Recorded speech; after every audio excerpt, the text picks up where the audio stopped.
Sana, have you ever cried so much, ne, that you have no more tears left to give?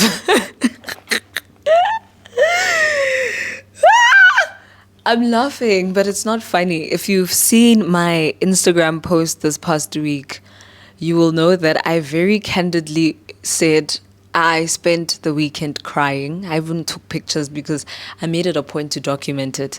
I think what often happens on social media, especially from the boss babe motivation, pushing on my buttons and motivation, telling you can do it, go after your dreams, do this, do that, and the fifth. And girl, it is not as full speed as it always looks. And in fact, before I stopped recording my 25 lessons I learned before 25 series on TikTok and Instagram, the biggest thing that happened was that someone DM'd me and asked, how do you have so much motivation? Like, how are you going every single day, full energy, full steam? You just always look like you're on.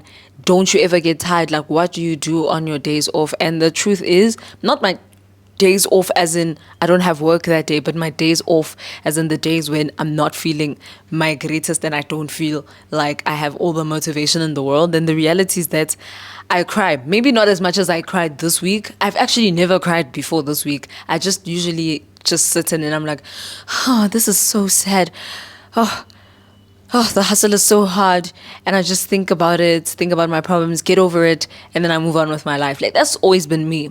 And I think this weekend, when you look at that post, you'll see that someone really incredible, number one, but also someone with a very similar story to mine, had come to my campus and decided to affirm me in front of all of my peers, or my colleagues, actually. She came to my workplace and affirmed me in front of all of my colleagues. And afterwards, on our drive back home, like, just everything that she had said. And then, when you're already emotionally on the verge and then somebody hugs you and you just fall apart and cry, that's exactly what happened. But now, that was Saturday night. And since then, I haven't stopped crying. Like, every single day of the week, I'm just like, oh, this is so hard. Oh, this is so hard. Oh, this is so hard. And the reality is, what's hard is not the surviving it, because my bills are paid on time. My bills are paid in advance. Everything is fine. I'm not struggling. There's nothing life-threatening happening to me at the moment that is putting me in a position where I feel like I've got a gun to my head and I need to hustle harder. But the hustling harder comes from a place of ambition and just knowing where my end goal is and where I see myself and where I see God taking me, the picture that He's painted for me. But what God doesn't paint for you when He gives you that big end picture is the struggle between where you are and where you're going. And I remember speaking to Zanella on the weekend, and she had said something which reminded me of a verse in the story of Moses and the Israelites and them leaving Egypt and all these different things. And God literally says there was a shortcut for them to get from Egypt to the promised land. But if I took them the short way, they would have not have made it to the promised land. They would have given up along the way, or whatever the scripture says. Instead, He took them along the long route so they could build character and all these different things and actually make it to the promised land. Well, also, like, most of them didn't, but that's not the point. Anyway, and all of that is said to basically say that if God had painted the picture of all the hardship that would lie ahead, I mean, I think I probably still would have said yes. I probably still would have been like, you know what, yeah, let's do it. I'm built for this. Like, I'm built for the grind. Let's go, let's get it. But I think if there's something that I've learned this week and today, after crying and sitting on the phone with a couple of my older friends who are more mature and have navigated the different things that I'm navigating now, is that the struggle of the hustle is inevitable. That's number one.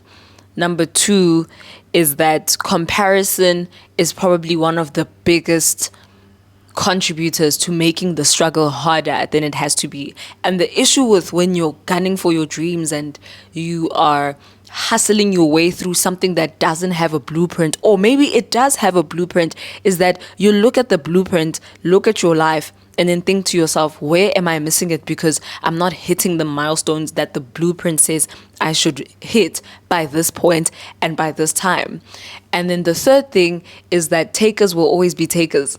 Like, and that's in friendships, relationships, workplaces, whatever, like any kind of human interaction. There will always be an agenda, there will always be an end goal. And you know how, I know this is a wild example, but my mind went there, so I have to say it.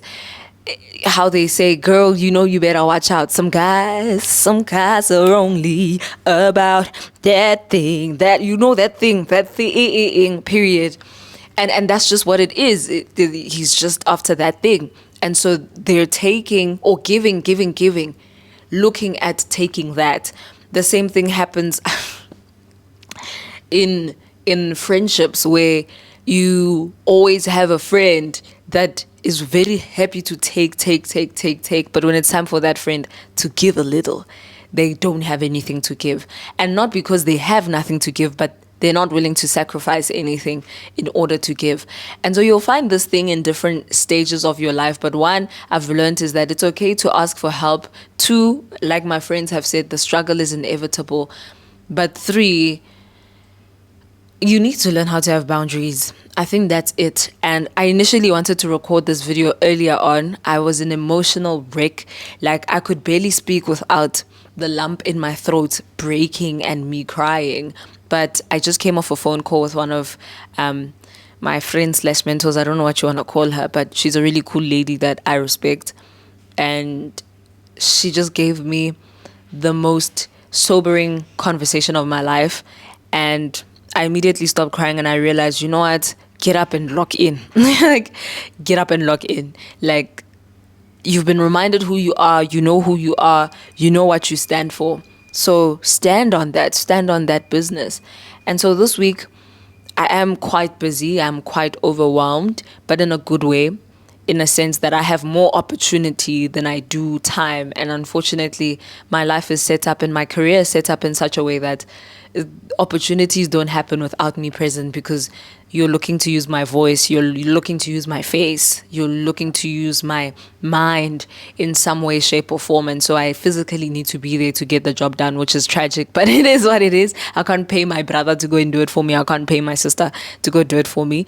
I kind of have to show up and be there. But if there's one thing that I always had said I wanted to commit to when I started this YouTube channel, when I started my podcast, is that I never want to show up and have people see the highlight reel. Because 10 years from now, when I'm the girl that I've always known I was, and I still am that girl right now, don't ever get it twisted.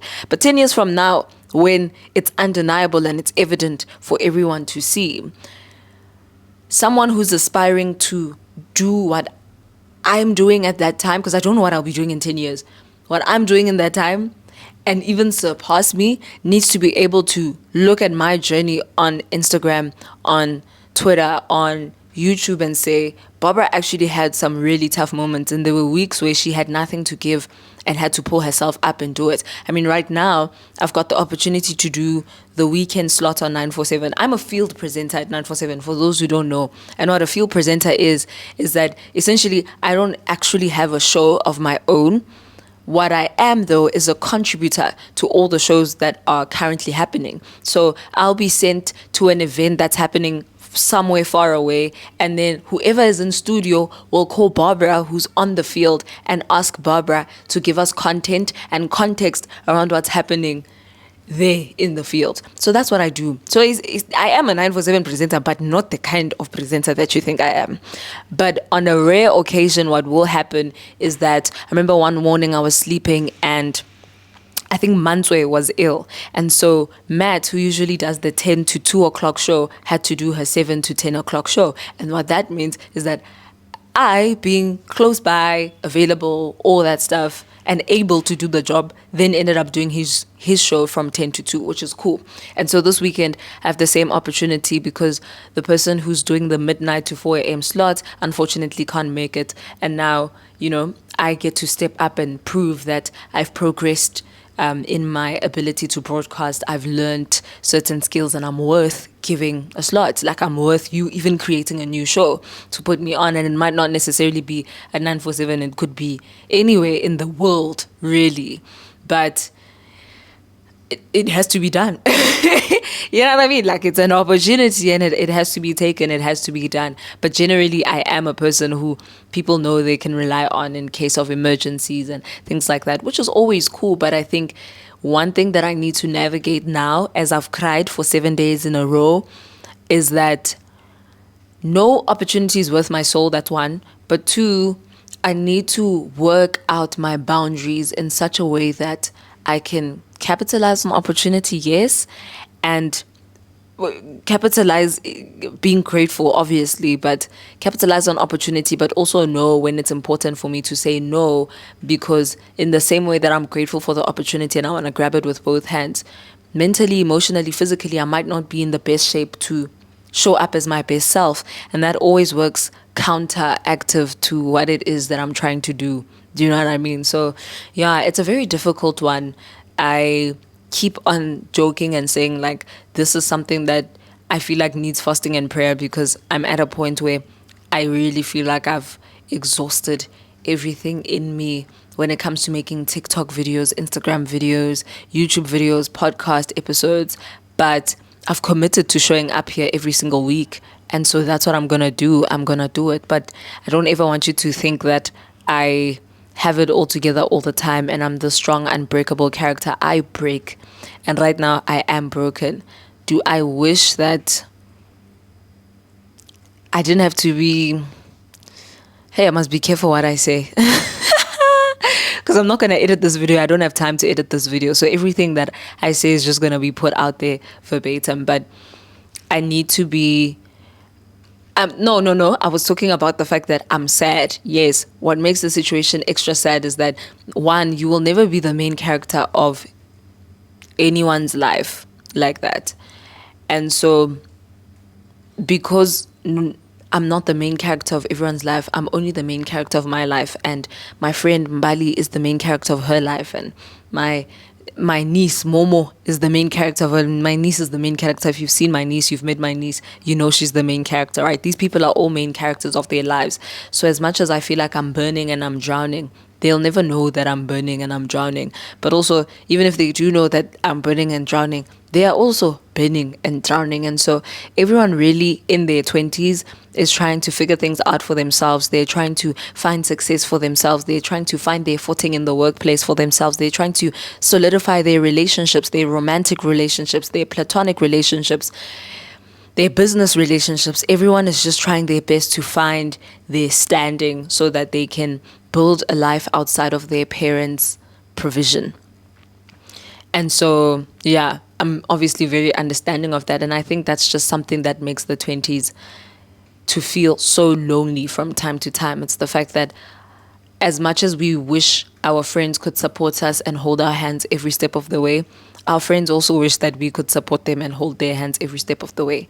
And everyone is just in a position where they're trying to conserve the little energy that they have to show up and survive and hope that one day it's going to pay off and they're going to thrive. So, yeah, if you're in that place right now, you're not alone.